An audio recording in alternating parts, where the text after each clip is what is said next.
मैं आरव हूँ, एक आम आदमी। मेरे प्रश्न वही हैं जो आपके हैं। कभी कभी हम जिंदगी में ऐसे हालातों में फंस जाते हैं जहाँ पर हमें कुछ भी समझ नहीं आता, जिसके बाद हमें कोई रास्ता दिखाई नहीं देता। हमें काफ़ी थकान महसूस होने लगती है। हर दिन वही भाग दौड़, वही कामकाज, लोगों की उम्मीदें। हम करें तो क्या करें? हम अपने कर्तव्य से दूर नहीं भाग रहे, परंतु क्या यही हमारा जीवन है? क्या हमारे जीवन का उद्देश्य यही है?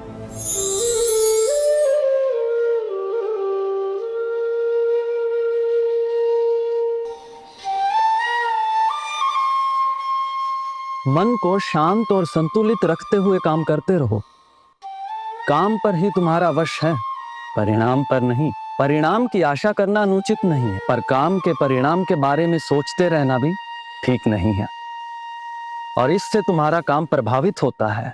ऐसा कैसे हो सकता है प्रभु? हम परिणाम के लिए ही तो कार्य करते हैं। परिणाम मिल जाता है, उस पर चिंतन और मंथन नहीं करना पड़ता। काम का नतीजा अच्छा हो या बुरा, दोनों ही स्थितियों में तुम्हारा शांत रहना ही तुम्हारी आंतरिक शक्ति है। ध्यान रहे, जीवन केवल श्वासों का चलना नहीं है, अपितु आत्मा की यात्रा है।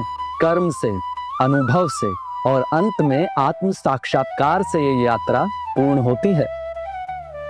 ये शरीर एक गाड़ी है और मन उसका चालक है, और बुद्धि इसकी दिशा है, जिसका लक्ष्य है खुद को पहचानना, असत्य से सत्य की ओर, अज्ञान से ज्ञान की ओर, मृत्यु से अमृतत्व की ओर बढ़ना। यही जीवन है। ये कैसे हो सकता है प्रभु? हम तो सदैव कार्य में लगे रहते हैं। जीवन की यात्रा करें तो कैसे करें? काम करना और काम को जीना दो अलग अलग चीजें हैं।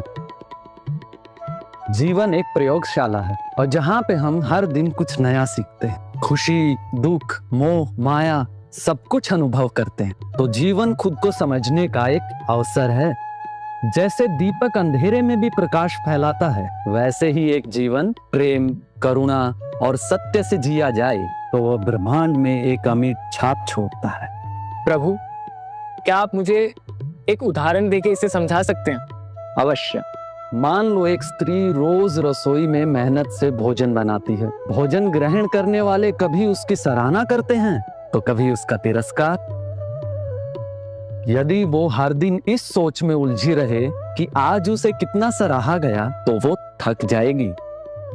पर यदि वो इस सोच से ऊपर उठ जाए कि वो प्यार और जिम्मेदारी से अपना काम कर रही है, बाकी जैसा भी हो वो ठीक, तो उसे उसमें जीवन की सच्ची शांति मिलेगी और काम का सुख भी मिलेगा।